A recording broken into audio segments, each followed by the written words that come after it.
ఓం ఓం శుక్లాంబరధరం విష్ణుం శశివర్ణం చతుర్భుజం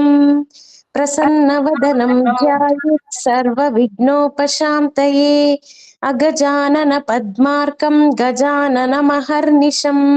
అనేకదంతం భక్తానాం ఏకదంతముపాస్మహే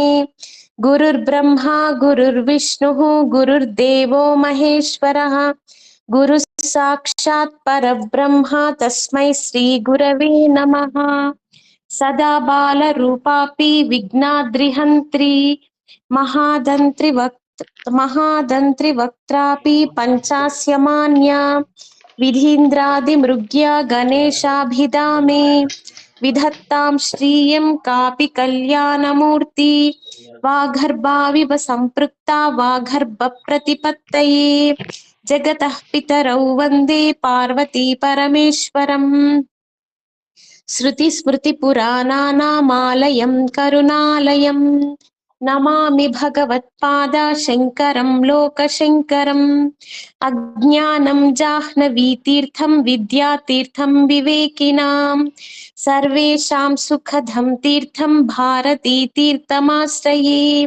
విద్యా వినయ సంపన్నం వీతరాగం వివేకినాం వందే వేదాంత తత్వజ్ఞం విధిశేఖర భారతీం